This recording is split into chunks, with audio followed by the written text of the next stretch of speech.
Hello, and welcome to the Nora Eccles Harrison Museum of Art at Utah State University, or as we often call it, NEMA.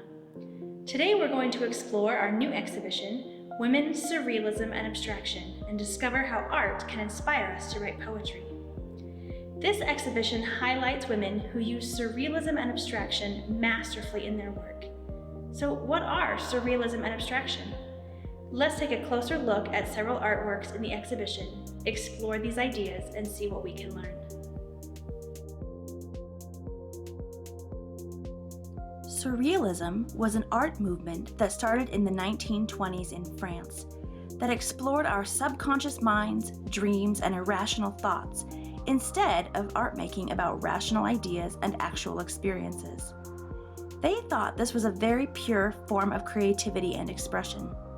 The word surreal means beyond reality. Surrealist works are often irrational, poetic, and dreamlike. This artwork is titled Magic Puppet and was created by Dor Bothwell, who decided that she wanted to be an artist when she was just 4 years old. She was from California and traveled all over the world studying and creating art.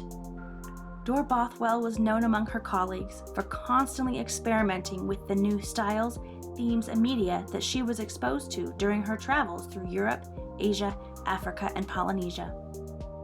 This piece is a great example of surrealism. What do you see here that resembles a puppet? Can you see a head, arms, or hands? What colors, shapes, and elements remind you of a puppet? Is there anything you see that makes you think of a puppet moving?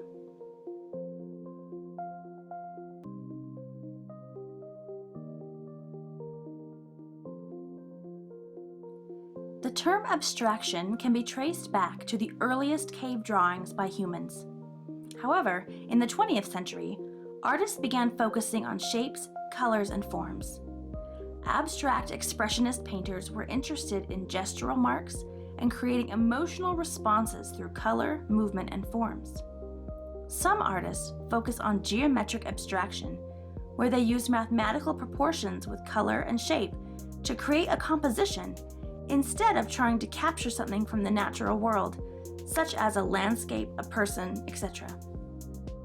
Abstract art may or may not have little connection at all to the visual or natural world.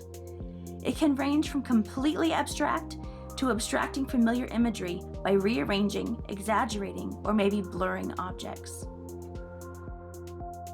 This artwork by Anna Campbell Bliss is called Spectrum Squared.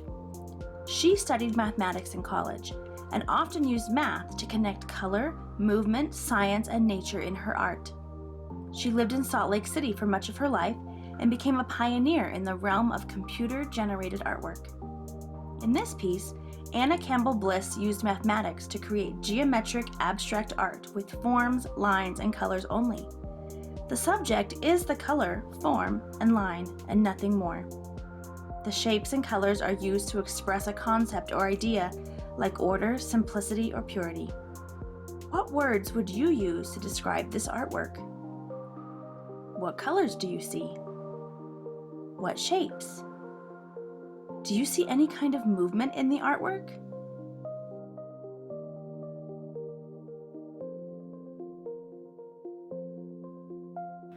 Many of the artworks in this exhibition are accompanied by poems that were inspired by the artworks.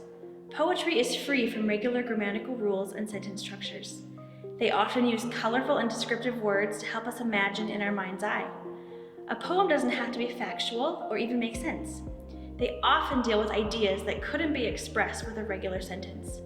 Using poetry is a great way to enjoy and understand abstract art. We are going to look at one more piece of art while we listen to a poem written to describe it. This artwork by Betty Woodman is called June in Italy. Betty Woodman started working with ceramics when she was 16 and kept creating ceramic pieces for the rest of her life, gradually moving away from functional pieces like bowls and vases and creating more abstract work like this. The poem you will hear is called Flying by Mary Ellen Greenwood. As you look and listen, think about the artwork and the poem. Does the poem describe what you are seeing? Would you use different words and phrases to describe this artwork? What kind of poem would you create about this piece? Flying by Mary Ellen Greenwood. They say if man were made to fly, he'd have been born with wings.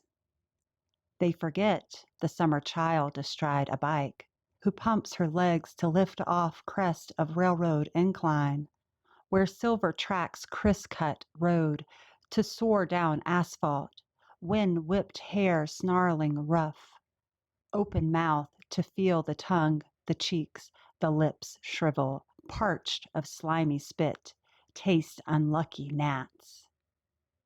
The brave bird knows to lift her arms, remove her grip from handlebars, search for weightless speed, defy the gravity that chains her mother to the ground.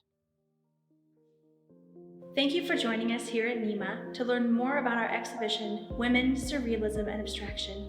I hope you have enjoyed exploring a few of our favorite artworks and connecting art to poetry.